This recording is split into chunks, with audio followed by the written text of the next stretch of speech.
Hello കൂട്ടുകാരെ, എല്ലാവർക്കും സുഖല്ലേ? അപ്പോഴിന്ന് ഗ്രീൻ പീസും പിന്നെ 2, 3 തക്കാളിയും പിന്നെ ഒരു 2 മുട്ടയും ചേർത്ത് ഉണ്ടാക്കാൻ പറ്റുന്ന നല്ല അടിപൊളി ഒരു റെസിപ്പിയാണ് കേട്ടോ കാണിക്കുന്നത്. ഈ ഗ്രീൻ പീസ് വെച്ചൊക്കെ സ്ഥിരമായിട്ട് ഒരേ രീതിയിൽ കറിയൊക്കെ ഉണ്ടാക്കി നോക്കുന്നവർക്ക് ഇതൊന്ന് ട്രൈ ചെയ്യാൻ പറ്റിയ ഐറ്റമാണ് കേട്ടോ. നല്ല ടേസ്റ്റിയാണ്. രാവിലെ ബ്രേക്ക്ഫാസ്റ്റ് ആയിട്ടോ ഡിന്നറായിട്ടോ ഒക്കെ കഴിക്കാൻ പറ്റുന്ന ഐറ്റമാണ് കേട്ടോ. അപ്പോൾ എങ്ങനെ ഉണ്ടാക്കുന്നത് കണ്ടു നോക്കാം. അതിന് മുന്നേ ചാനൽ ഇതുവരെ സബ്സ്ക്രൈബ് ചെയ്ത് ആരെങ്കിലും കാണുന്നുണ്ടെങ്കിൽ പ്ലീസ് ഒന്ന് സബ്സ്ക്രൈബ് ചെയ്ത് സപ്പോർട്ടോടെ ചെയ്തേക്കണേ.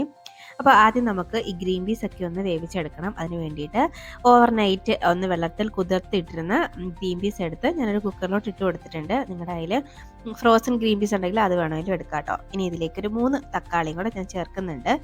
ഇനി ഇത് വേവാനും പാകത്തിന് വെള്ളം ഒന്ന് ഒഴിച്ചു കൊടുക്കാം.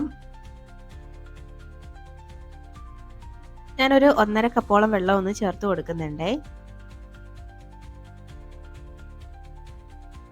ഇനി നമുക്ക് ഇതിൽ തന്നെ വെച്ച് മുട്ടയും കൂടെ അങ്ങ് വേവിച്ചെടുക്കാം. അതിന് വേണ്ടിയിട്ട് ഞാൻ ഒരു റിങ്, അതാണ്ട് ഇതുപോലത്തെ ഒരു റിങ് എടുത്ത് അതിലേക്കൊന്ന് വെച്ചിട്ട് ഇനി ഒരു 2 മുട്ട ഒരു പാത്രത്തിലാക്കി ഇതിൻ്റെ മുകളിലോട്ട് വെക്കുന്നുണ്ട്. അപ്പം പെട്ടെന്ന് ജോലി കഴിയാൻ വേണ്ടിയിട്ടാണ് കേട്ടോ ഞാനിങ്ങനെ ചെയ്യുന്നത്. നിങ്ങൾക്ക് വേണമെങ്കിൽ മുട്ട സെപ്പറേറ്റ് ഒന്ന് പുഴുങ്ങിയെടുക്കാവുന്നതേ ഉള്ളൂ കേട്ടോ. അപ്പോൾ ഇതാകുമ്പോൾ ഒറ്റയടിക്ക് എല്ലാം കൂടെ ഒരുമിച്ച് അങ്ങ് വെന്ത് കിട്ടും, അതാണ്. അപ്പോൾ ഇനി നമുക്ക് കുക്കർ ഒന്ന് അടച്ചു വെച്ചിട്ട് ഒരു 4 വിസിൽ കേൾക്കുന്നവരെയും ഒന്നങ്ങ് വേവിച്ചെടുക്കാം.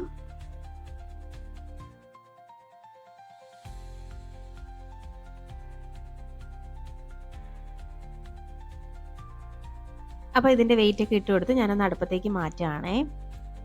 ഇപ്പോൾ ദാണ്ട് ഒരു 4 വിസിൽ കേട്ടിട്ടുണ്ട്.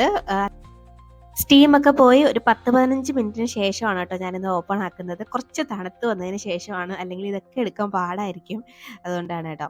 അപ്പോൾ ഇതാണ് നമ്മുടെ മുട്ടയും നമ്മൾ ഇട്ട തക്കാളിയും പിന്നെ ഗ്രീൻ പീസും എല്ലാം നല്ല പോലെ വെന്ത് വന്നിട്ടുണ്ട്. അപ്പോൾ നമുക്ക് ഈ മുട്ടയൊക്കെ എടുത്ത് ഇതിനകത്ത് നിന്ന് അങ്ങ് മാറ്റാം. ഇനി നമ്മൾ അതിലേക്ക് വെച്ചിരുന്ന ആ ഒരു റിങ് ഉണ്ടല്ലോ, അതും കൂടെ നമുക്കെടുത്തങ്ങ് മാറ്റാം.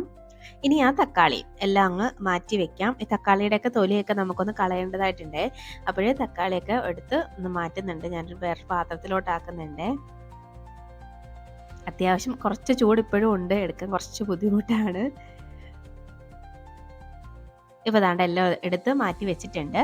ഇനി നമുക്ക് ഈ തക്കാളിയൊക്കെ അതിൻ്റെ തൊലിയൊക്കെ കളഞ്ഞ് ഞാനൊരു മിക്സിയുടെ ജാറിലോട്ട് ഇതൊന്ന് ഇട്ട് കൊടുക്കുന്നുണ്ട്. കൂടെ ഒരു 3-4 അല്ലി വെളുത്തുള്ളിയും കൂടെ ചേർത്ത് കൊടുക്കുന്നുണ്ട്. അപ്പം വെളുത്തുള്ളിയും കൂടെ അങ്ങോട്ട് ചേർത്ത് കൊടുക്കാൻ നിങ്ങൾക്ക് ഇഞ്ചി വേണമെങ്കിൽ ചേർത്ത് കൊടുക്കാം കേട്ടോ. പക്ഷെ ഞാൻ ഇതിലേക്ക് ഇഞ്ചി ചേർക്കുന്നില്ല. ഇനി എരിവിന് വേണ്ടിയിട്ട് ഒരു 3 പച്ചമുളകും ചേർത്ത് കൊടുത്തിട്ടുണ്ട്. ഇനി ഒരു വളരെ കുറച്ച് മാത്രം പുതിന ഇലയാണ് ചേർത്ത് കൊടുക്കുന്നത്, ഒരു നല്ല ഫ്ലേവറിന് വേണ്ടിയിട്ടാണ്. അപ്പം നിങ്ങൾക്ക് മല്ലിയിലയൊക്കെ ചേർക്കാൻ താല്പര്യമുണ്ടെങ്കിൽ ഈ സമയം ചേർത്താൽ മതി. ഇനി ഇതുപോലെ ഒന്ന് അരച്ചെടുത്ത് കൊണ്ടുവരാൻ, വെള്ളം ഒന്നും ചേർക്കാതെ അരച്ചെടുക്കണം. മുട്ടയും ഞാൻ ഇതുപോലെ ഒന്ന് ഗ്രേറ്റ് ചെയ്ത് മാറ്റി വെച്ചിട്ടുണ്ട്. ഇനി നമുക്ക് ഒരു പാൻ അടുപ്പത്തേക്ക് വെച്ചിട്ട് അതിലേക്ക് ബട്ടറാണ് കേട്ടോ ഞാൻ ചേർത്ത് കൊടുക്കുന്നത്. ഈ ബട്ടർ ചേർക്കുമ്പോഴേക്കും ഇതൊരു ലോ ഫ്ലെയിമിൽ വെച്ചിട്ട് വേണം കേട്ടോ ബട്ടർ ചേർക്കാനായിട്ട്. ഇനി നമുക്ക് ഈ ബട്ടറൊക്കെ ഒന്നങ്ങ് മെൽറ്റാക്കി എടുക്കാം.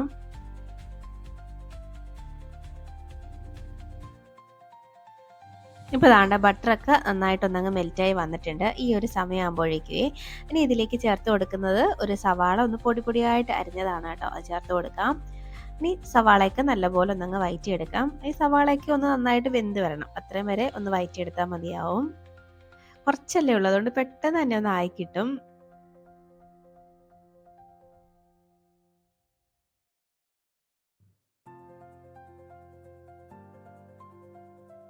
ഇപ്പോൾ ദാണ്ട് നമ്മുടെ സവാളയൊക്കെ നല്ലപോലെ ഒന്ന് വെന്ത് വന്നിട്ടുണ്ട്. നന്നായിട്ട് ഞാനൊന്ന് വഴറ്റിയെടുത്തിട്ടുണ്ട്.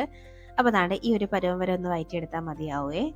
ഇനി നമുക്ക് ഇതിലേക്ക് ചേർക്കേണ്ടത് നമ്മൾ മിക്സിയുടെ ജാറിൽ അരച്ച് വെച്ചിരുന്ന തക്കാളിയുടെ ആ ഒരു മിക്സ് ഉണ്ടല്ലോ, അതും കൂടെ ചേർത്ത് അങ്ങോട്ട് കൊടുക്കാം. അപ്പം ആ മിക്സ് ചേർത്തിട്ട് നമ്മൾ അതിലേക്ക് ചേർത്ത വെളുത്തുള്ളിയൊക്കെ അതിൻ്റെയൊക്കെ ഒരു പച്ചമണം ഉണ്ടാവും, അതൊക്കെ ഒന്ന് മാറുന്നവരെയും ജസ്റ്റ് ഒന്നങ്ങ് വഴറ്റിയെടുക്കണം. അപ്പം എല്ലാം ഒന്ന് ഞാൻ ചേർത്ത് കൊടുത്തിട്ടുണ്ട്. ഇനി നന്നായിട്ട് ഒന്നങ്ങ് വഴറ്റി വെളുത്തുള്ളിയുടെയൊക്കെ പച്ചമണം മാറുന്നവരെയും ഒന്നങ്ങ് മിക്സാക്കി കൊടുക്കാം.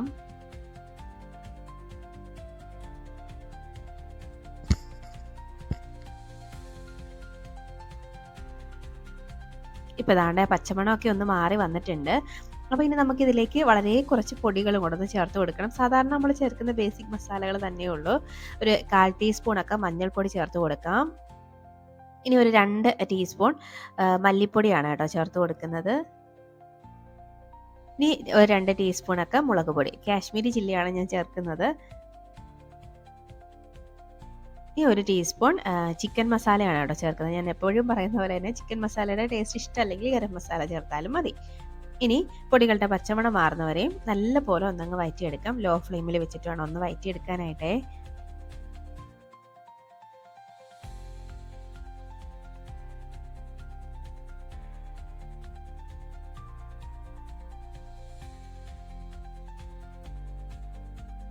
ഇപ്പോൾ ദാണ്ടെ പൊടികളുടെ പച്ചമണമൊക്കെ ഏകദേശം ഒന്ന് മാറി വന്നിട്ടുണ്ട്.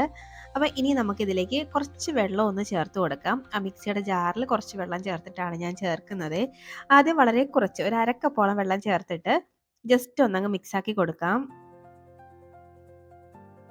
ഇതുപോലെ ഒന്നങ്ങ് മിക്സാക്കി എടുത്തിട്ട് നമുക്കിതൊന്ന് തിളപ്പിച്ചെടുക്കണം. അപ്പോൾ നമ്മൾ ഈ ചേർത്ത മസാലയുടെയൊക്കെ പച്ചമണം എന്തെങ്കിലും മാറാനുണ്ടെങ്കിൽ ഇതുപോലെ കുറച്ച് വെള്ളം ചേർത്ത് നല്ലപോലെ ഒന്നങ്ങ് തിളപ്പിച്ചെടുക്കുമ്പോഴേക്കും അതിൻ്റെ പച്ചമണമൊക്കെ ഒന്ന് മാറി ഒരു വെറൈറ്റി ടേസ്റ്റ്, ഒരു പ്രത്യേക ടേസ്റ്റിൽ നമുക്ക് കിട്ടും കേട്ടോ.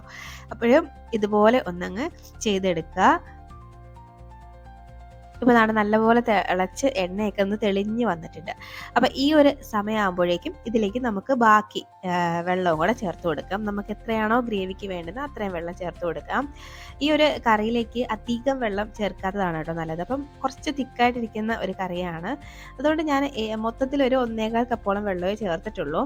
ചേർത്ത് നല്ലപോലെ ഒന്നങ്ങ് മിക്സ് ആക്കിയിട്ട് ഇനി നമുക്ക് ഇതിന് ആവശ്യത്തിനുള്ള ഉപ്പ് ചേർത്ത് കൊടുക്കാം. ഇതുവരെയും നമ്മൾ ഉപ്പൊന്നും ഇതിലേക്ക് ചേർത്തിട്ടില്ല. അപ്പം ആവശ്യത്തിനുള്ള ആ ഒരു ഉപ്പ് ഈ ഒരു സമയം തന്നെ അങ്ങോട്ട് ഇട്ട് കൊടുക്കാം.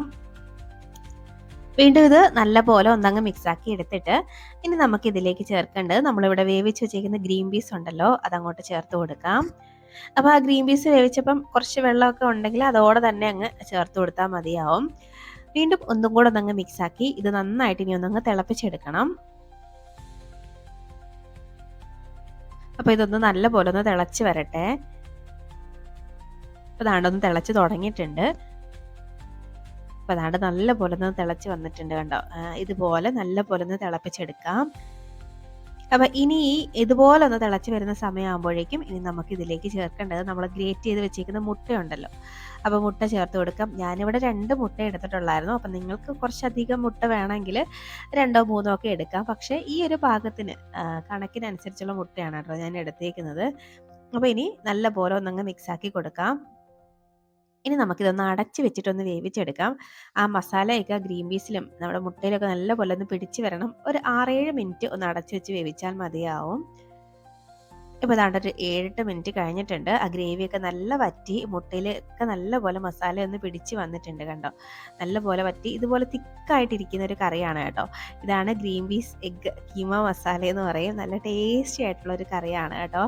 ചപ്പാത്തിയുടെ കൂടെയോ ദോശയുടെ കൂടെയോ ഒക്കെ കഴിക്കാൻ പറ്റുന്ന നല്ല അടിപൊളി ഒരു കറിയാണ്. അതെ നല്ല അടിപൊളി കറിയാണ്. അപ്പോൾ നിങ്ങൾ എന്തായാലും ഇതുപോലെ ഗ്രീൻ പീസ് ഇനി ഒന്ന് ഉണ്ടാക്കി നോക്കിയിട്ട് അഭിപ്രായം പറയാൻ മറക്കരുത് കേട്ടോ. അതുപോലെ വീഡിയോ ഇഷ്ടമാവുകയാണെങ്കിൽ ലൈക്ക് ചെയ്യാനും മറക്കരുത്. അപ്പോൾ നല്ല ടേസ്റ്റി ആയിട്ടുള്ള ഒരു കറിയാണ്. ചപ്പാത്തിയിലൂടെയോ ഒക്കെ കഴിക്കാൻ പറ്റുന്ന ഒരു കറിയാണ്. അപ്പോൾ എന്തായാലും ട്രൈ ആക്കി നോക്കുക. അപ്പോൾ ഇനി ഒരു റെസിപ്പിയുമായിട്ട് വീണ്ടും കാണാം. അതുവരേക്കും ബൈ. Thanks for watching.